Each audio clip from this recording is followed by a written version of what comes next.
Kita bersyukur petang hari ini sekalipun agak gerimis, tapi kita boleh beribadah tempat ini. Ini semua bukan karena kekuatan kita, tapi karena pertolongan Tuhan, kekuatan dari Tuhan untuk setiap kita. Haleluya. Firman Tuhan petang hari ini diberi judul Empowering Leadership atau kepemimpinan yang memberdayakan. Bapak saudara, kalau kita mendengar kata pemimpin, apa yang ada dalam benak kita? Pemimpin. Orang yang memimpin. Pejabat. Ketua. Bos, juragan. Atau orang-orang yang berada dalam puncak posisi. Baik di perusahaan, bahkan mungkin di pelayanan.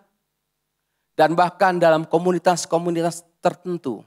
Seorang pemimpin paling atas. Seorang pemimpin paling berkuasa. Seorang pemimpin paling punya power. Seorang pemimpin paling bisa mengendalikan segala sesuatu di dalam komunitasnya. Sehingga hari-hari ini tidak sedikit orang yang berlomba-lomba bahkan karena pemimpin pasti posisi di atas, secara pendapatan di atas, income di atas, bisa merintah-merintah dan seterusnya. Beberapa waktu ke depan seluruh Indonesia, bahkan Tasikmalaya juga akan ada pilkada menentukan pemimpin. Kita sering mendengar setiap ada kampanye-kampanye atau katakanlah baligo-baligo, pilihlah pemimpin yang amanah dan seterusnya dan seterusnya. Sehingga orang bagaimana caranya supaya dirinya si calon pemimpin itu dipilih. Dengan segala cara sehingga pada hari hanya katakan mereka dipilih. Nah, di Tasik juga kita siap akan memilih. Bapak Ibu Saudara, kalau pemimpin yang dipilih menjalankan perannya dengan baik, kita bersyukur.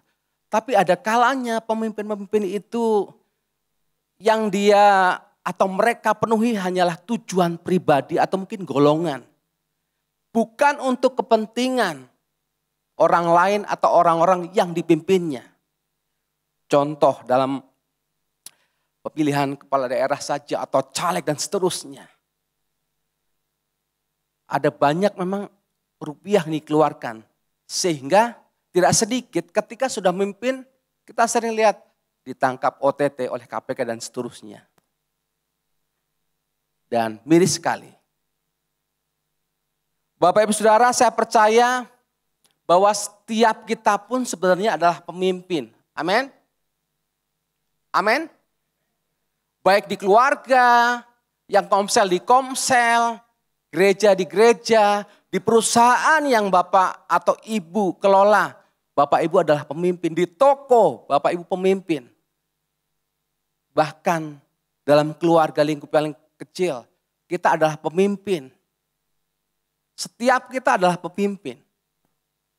Orang-orang yang punya pengaruh. Karena itu biarlah petang hari ini kita akan melihat pemimpin menurut kebenaran Alkitab. Pemimpin menurut kebenaran firman Tuhan. Pemimpin yang bagaimana dan seperti apa. Next. Seorang tokoh kepemimpinan yang terkenal, John C. Maxwell berkata, kebesaran seorang pemimpin diukur dari kemampuan mereka untuk memberdayakan orang lain. Saya ulangi. Kebesaran seorang pemimpin diukur dari kemampuan mereka untuk memberdayakan orang lain. Jadi pemimpin harus bisa memberdayakan orang lain. Next. Nah, judulnya tadi kepemimpinan yang memberdayakan. Apa artinya? Artinya adalah kepemimpinan yang mendorong dan membantu orang lain untuk mencapai potensi terbaik mereka. Jadi ada potensi terbaik yang sebenarnya yang bisa dicapai oleh setiap orang, setiap kita. Baik ketika kita menjadi bawahan maupun menjadi atasan.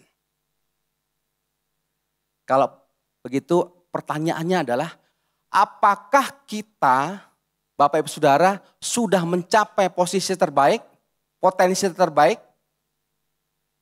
Sudah belum? Siapa yang sudah mencapai posisi atau potensi terbaiknya? Belum ada.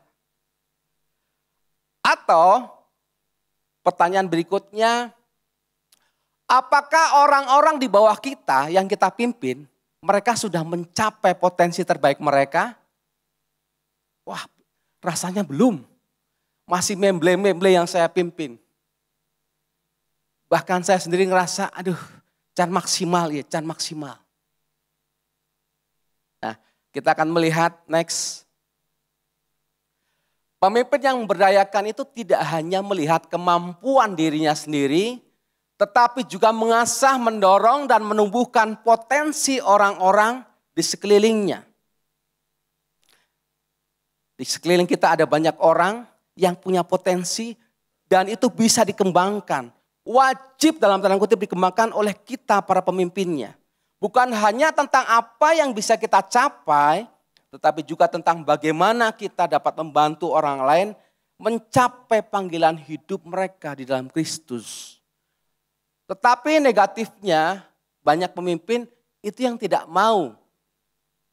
Kemampuannya, kebisaannya, bahkan segala sesuatunya dilebihi oleh yang dia pimpin. Pokoknya namanya anak buah harus di bawah saya. Itu prinsip secara umum. Next, padahal dalam Yohanes 14 ayat 12 berkata, Aku berkata kepadamu, sesungguhnya barang siapa percaya kepadaku, ia akan melakukan juga pekerjaan-pekerjaan yang aku lakukan. Bahkan pekerjaan-pekerjaan yang lebih besar daripada itu. Tuhan Yesus berkata kepada murid-muridnya. Karena Tuhan bukan hanya memanggil kita, Tuhan mempercayakan hal yang lebih besar. Contoh, tadi pagi juga disampaikan bahwa Tuhan Yesus mungkin berkhotbah hanya di sekitaran mana? Israel, Yerusalem. Tapi murid-muridnya berpencar kemana-mana, bahkan ke seluruh dunia. Sampai kepada kita hari ini. Petrus sekali berkhotbah, berapa ribu orang bertobat? 3.000. Tuhan Yesus? Ya, ada banyak murid-murid Yesus. 12 dan orang yang menyaksikan waktu Yesus terangkat sekitar 500-an. Tetapi Petrus bisa 3.000 orang. Ya, yang pasti hebat Tuhan Yesus karena dia Tuhan. Tetapi kalau kita melihat hal ini, Petrus lebih banyak jumlahnya. Paulus lebih jauh menyampaikan berita Injil sampai kemana-mana. Kita percaya bahkan orang yang kita pimpin pun kalau bisa melebihi kita. Bahkan keturunan kita, anak kita bisa melebihi kita. Amin. Next. Nah, kita akan melihat beberapa tokoh dalam Alkitab. Yang pertama, Yesus Kristus. Tuhan Yesus Kristus adalah contoh terbesar dari pemimpin yang memberdayakan. Matius 20 ayat 26 sampai 28 berkata, tidaklah demikian di antara kamu. Barang siapa ingin menjadi besar di antara kamu, hendaklah ia menjadi pelayanmu. Dan barang siapa ingin menjadi yang terkemuka di antara kamu, hendaklah ia menjadi hambamu. Sama seperti anak manusia datang, bukan untuk dilayani, melainkan untuk melayani dan untuk memberikan nyawanya menjadi tebusan bagi banyak orang.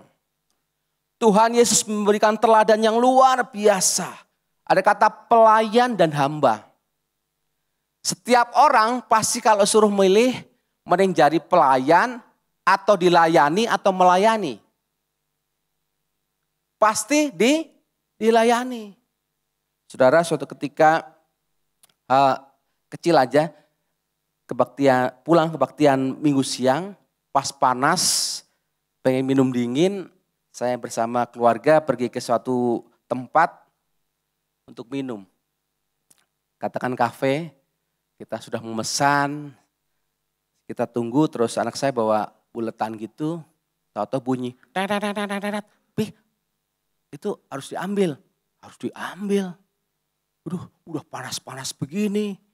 Tempat makan dan kita nongkrong itu agak jauh. Mungkin 50 meter pas panas menterang. Sambil agak ngeluh. Kita kan bukannya pengen nongkrong menikmati. Harus jalan lagi keluar. Panas. Udah panas. Bawa nampan isinya 3 minuman sama apa itu. Ini kalau jatuh gimana ini. Sambil jalan saya ngomel. Kayaknya gak kesini lagi deh. Kan udah panas ini pengennya menikmati. Kita harus jadi melayani sendiri. Udah gitu bunyi ada lagi yang perlu diambil. Pergi lagi. Di beberapa kafe memang seperti itu. Satu sisi saya melayani diri sendiri. Saya pikir itu para pelayannya suruh ngapain ya? Kok gak ngambilin makanannya? Memang ini namanya apa? Self melayani sendiri. Pasti setiap kita pengennya diambilin, dilayani udah semua, wah enak tinggal makan. Ujungnya bayar yang gak enaknya ya. Setiap kita pengen dilayani. Tetapi Tuhan Yesus memberikan suatu prinsip, contoh teladan tentang kepemimpinan yang melayani. Next. Ya, melayani dan memberi teladan. Dalam Yohanes 13 ayat 14-15 berkata, jadi jikalau aku Tuhan dan gurumu membasuh kakimu, maka kamu pun wajib, ada kata wajib, saling membasuh kakimu sebab aku telah memberikan suatu teladan kepada kamu, supaya kamu juga berbuat sama seperti yang telah kuperbuat kepadamu. Tuhan Yesus menunjukkan bahwa kepemimpinan yang sejati adalah melayani dengan rendah hati. Bagaimana dalam kehidupan kita sehari-hari? Mungkin di komsel kita, mungkin di perusahaan kita. Ada berapa perusahaan atau toko yang kadang saya melihat ternyata bosnya itu susah ditebak. Maksud saya karena berpakaian sama seperti pegawainya. Kadang tidak tahu, oh ternyata bosnya ini ya. Tapi ada pula yang udah kelihatan, pasti bosnya yang sedang duduk di meja besar itu. Yang sedang menghitung uang itu. Saudara, John C. Maxwell berkata kembali dalam komentarnya, pemimpin yang terbaik adalah mereka yang paling banyak melayani. Wow, bukan yang paling banyak memerintah. Ini menurut kebenaran firman Tuhan. Kalau kita kembalikan pada diri kita, sekarang kita banyak memerintah atau melayani? Halo? Kira-kira dalam komunitas kita banyak memerintah atau melayani? Kita belajar hari ini memerintah dan juga lebih banyak melayani. Karena pemimpin terbaik kata John C. Maxwell adalah mereka yang paling banyak melayani. Bahkan Mahatma Gandhi berkata, pemimpin yang baik adalah pelayan yang baik. Dia akan melayani orang-orang yang dipimpinnya. Contoh kedua atau teladan kedua dari Tuhan Yesus adalah Tuhan Yesus itu melatih dan membekali. Dalam Lukas 9 berkata, maka Yesus memanggil ke-12 muridnya lalu memberikan tenaga dan kuasa, memberikan power kepada mereka untuk menguasai setan-setan. Wow. Dan untuk menyembuhkan penyakit-penyakit. Ayat 2-nya berkata, dan ia mengutus mereka untuk memberitakan kerajaan Allah dan untuk menyembuhkan orang. Tuhan Yesus melatih dan membekali muridnya dengan kuasa. Setiap hari murid-muridnya dan Tuhan Yesus berkeliling, berkumpul, sharing. Mungkin hanya sebagian kecil saja yang dicatat dalam Alkitab. Karena kehidupan mereka cukup lama hidup bersama-sama. Tuhan Yesus memuridkan murid-muridnya. Tapi Tuhan Yesus memberikan semacam pelatihan, bahkan bekal dengan kuasa, dengan power yang luar biasa. Sehingga murid-muridnya dapat melayani, dapat menyampaikan kebenaran kepada orang-orang lain dengan lebih baik lagi. Bapak Ibu Saudara, ini adalah bentuk pemberdayaan yang sejati di mana seorang pemimpin tidak hanya menunjukkan jalan, tetapi juga memberikan alat kepercayaan kepada orang lain supaya mengambil peran kepemimpinan itu sendiri. Yang ketiga, Tuhan Yesus mempercayai mereka, murid-muridnya untuk melanjutkan misi.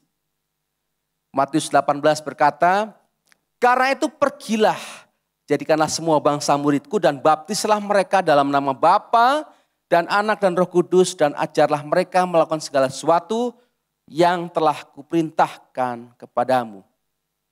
Tuhan Yesus mempercayai murid-muridnya untuk melanjutkan misinya karena belum selesai apa yang Tuhan kerjakan di bumi. Sehingga seperti ayat yang awal tadi kita baca, murid-muridnya, orang di bawahnya bisa melakukan pekerjaan yang lebih besar dari yang Tuhan Yesus lakukan. Dan sampai di sini juga, ini semua berkat pekerjaan mereka yang sambung menyambung. Kemudian Musa, teladan yang kedua kita lihat. Musa adalah seorang pemimpin yang luar biasa. Musa punya murid, punya bawahan namanya Yosua. Dan Yosua pada akhirnya dipakai secara luar biasa oleh Tuhan. Membawa bangsa Israel masuk ke tanah Kanaan. Sedangkan Musa tidak. Karena Musa memberikan dukungan dan kepercayaan yang pertama. Sebenarnya ada banyak poin tapi saya ambil dua-dua saja. Memberi dukungan dan kepercayaan kepada Yosua.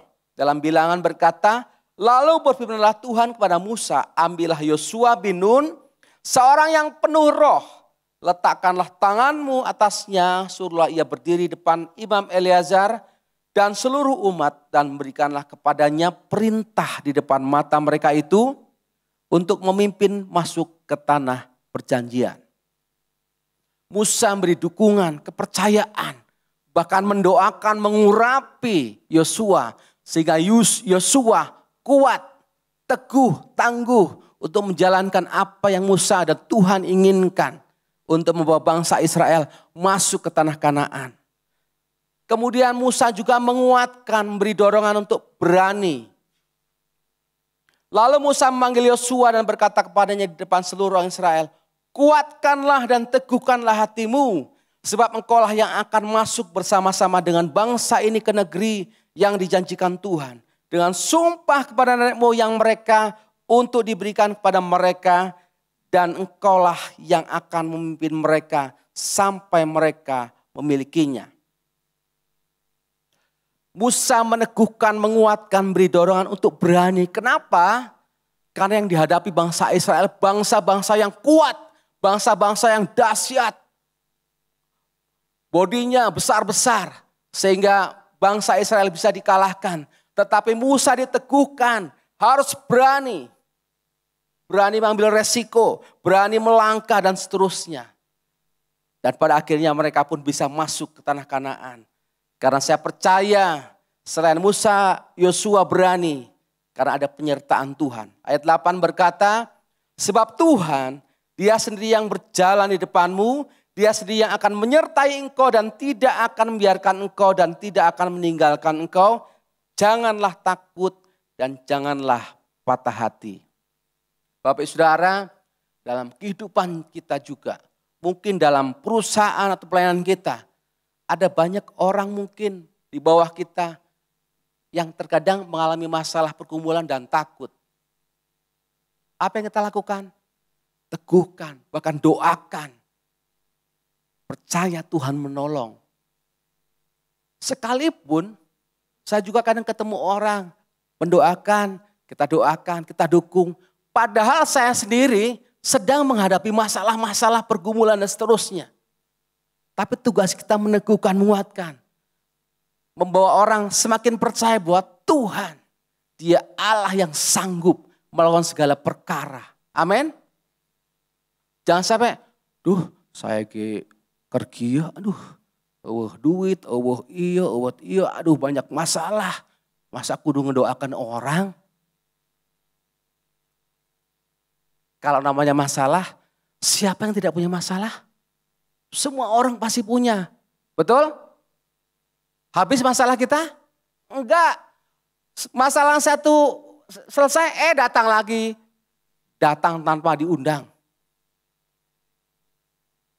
Tetapi tugas kita harus terus melakukan firman. Amin.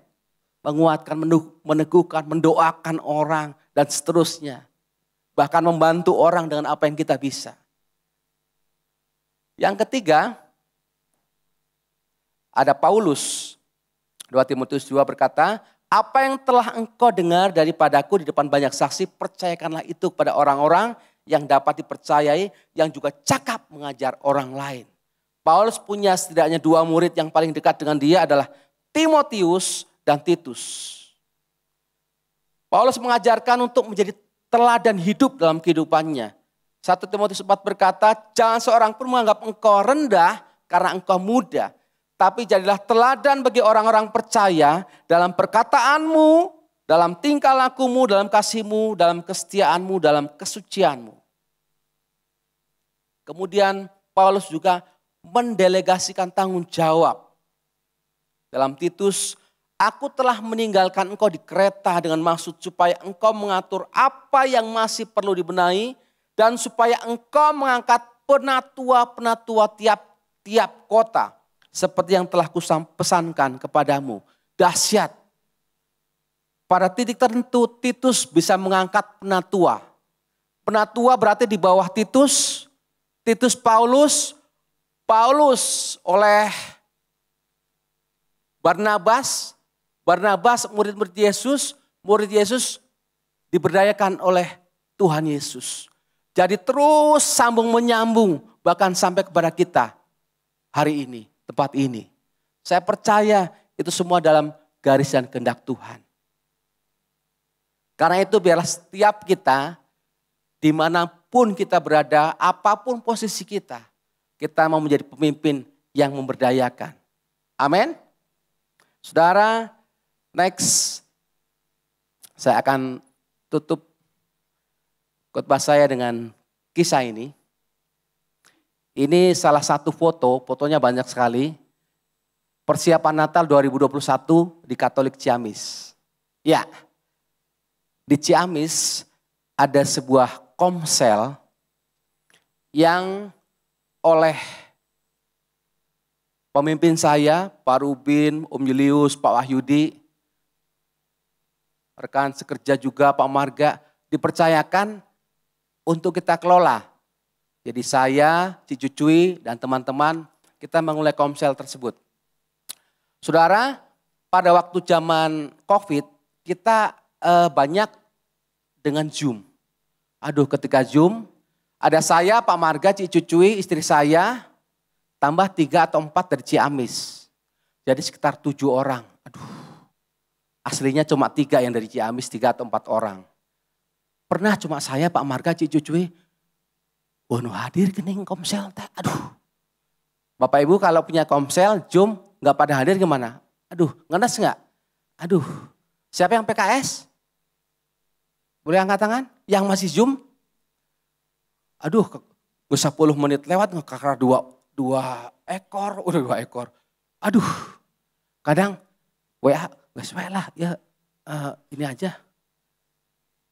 Libur dulu. Nah, berapa kali seperti itu. Bahkan kalau hari Senin itu biasa ada pertemuan PMIC. Kadang, aduh, Pak Wahyudi sering tanya, David gimana Ciamis? Guys, gimana gitu, saya mau jawabnya gimana. Puji Tuhan Pak, berjalan. Padahal 5-6 orang. Aduh, cukup berat ya.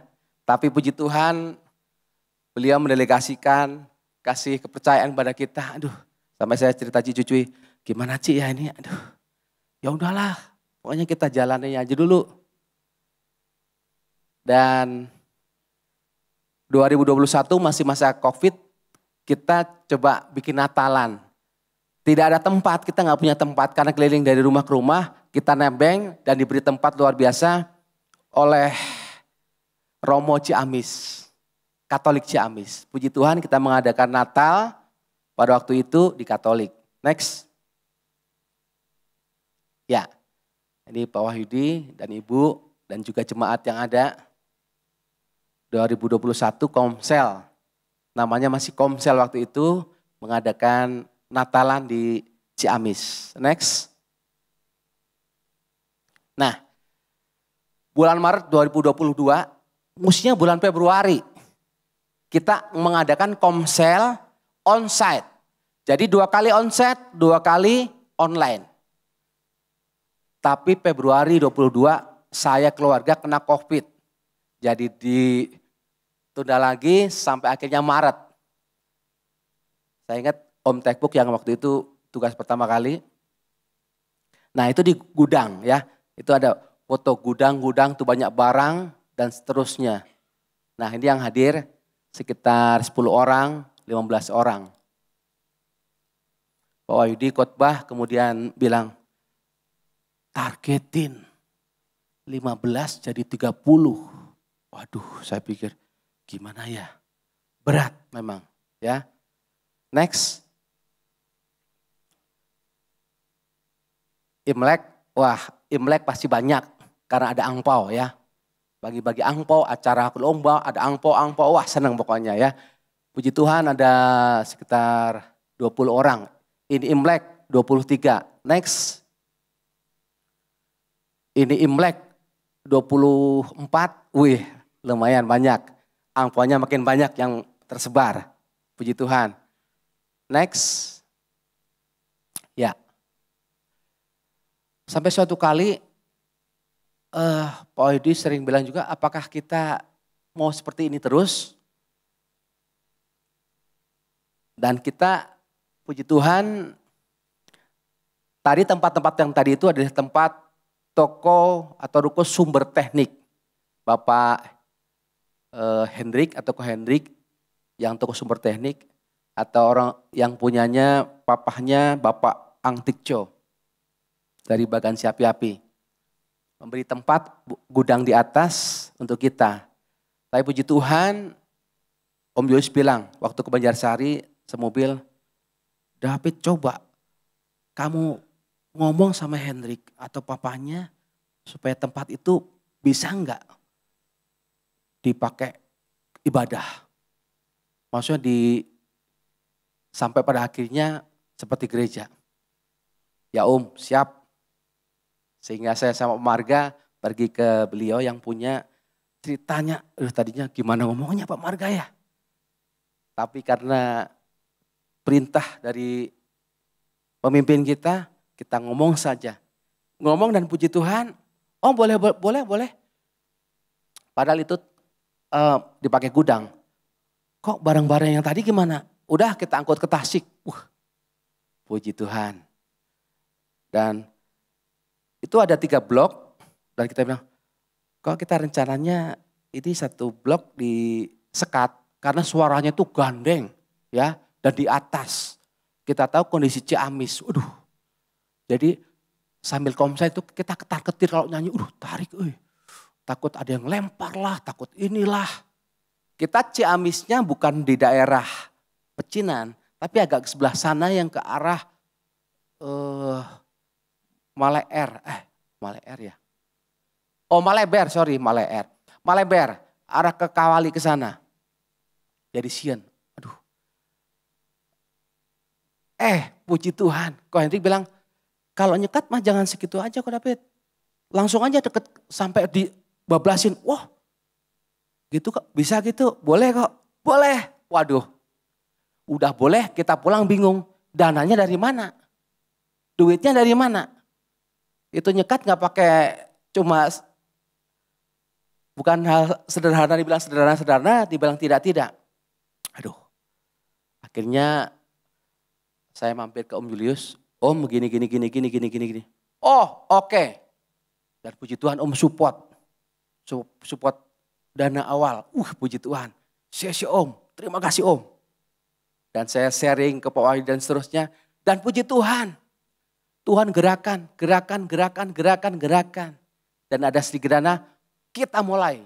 Next, Dan ini langsung dibikin oleh, kita mulai pembangunan dari Senin 2 September 2024 waktu itu. Wah, dengan uang yang ada, budgetnya sekian. Next. Ya, sekitar sebulan sudah selesai karena tidak terlalu gedungnya sudah ada, tinggal sekat. Dan ini pada tanggal 3 Oktober doa syukur atau ibaratnya peresmian lah gitu ya. Tapi ini hanya ucapan syukur, doa syukur, namanya jadi Persekutuan Doa Betel Ciamis, tadinya Komsel. Yang hadir pada waktu itu sekitar di atas 80, hampir 90, hampir 100 ya. 100 orang, puji Tuhan. Dan itu tempatnya sudah jadi. Next. Dan ini ibadah kemarin terakhir, Pak Yudi dan Bu Lucy datang, sekitar 40 orang yang hadir. Kita beri kemuliaan bagi nama Tuhan. Dan rata-rata kehadiran sekitar 30, 40. Karena ada yang hadir, ada yang tidak hadir. Tapi ini semua saya mau katakan adalah hasil dari kepemimpinan yang memberdayakan. Kita juga bersyukur hari ini Om Julius merayakan ulang tahun ke-85 kemarin. Dan Pak Rubin, katakanlah sudah berada pada potensi terbaik di GBI. Ketua Umum GBI. Ini semua mau tidak mau karena peran dari Om Julius sebagai mentor, sebagai pemimpin, sebagai leader. Pak Rubin pada kita semua dan seterusnya dan seterusnya. Saya percaya kalau kepemimpinan kita adalah kepemimpinan yang memberdayakan, membuat orang mencapai potensi terbaik, maka nama Tuhan akan dipermuliakan. Amin. Dan kita berdoa terus supaya pada akhirnya Ciamis juga terus berkembang menjadi jemaat yang diberkati Tuhan dan bisa menjadi berkat bagi orang-orang sekelilingnya. Kita berdiri bersama, kita bersyukur kepada Tuhan. Pemain musik, saya minta ke depan. Biarlah setiap kita boleh menjadi orang-orang yang bisa memberdayakan. Bukan hanya untuk kepentingan kita, bahkan bukan untuk kepentingan kita. Tapi biarlah apa yang kita lakukan boleh memberkati orang di bawah kita. Boleh mengangkat mereka, boleh membuat mereka percaya diri, boleh meneguhkan mereka. Bahkan mereka juga pada akhirnya bisa memuridkan orang lain. Amin. Baik di keluarga kita, di Komsel, di perusahaan, di toko, dimanapun juga. Setiap kita yang kehadiran kita boleh menjadi berkat bagi mereka. Dan pada akhirnya mereka pun menjadi berkat bagi orang lain. Kerajaan surga dimuliakan. Penginjilan boleh terus diberitakan. Haleluya.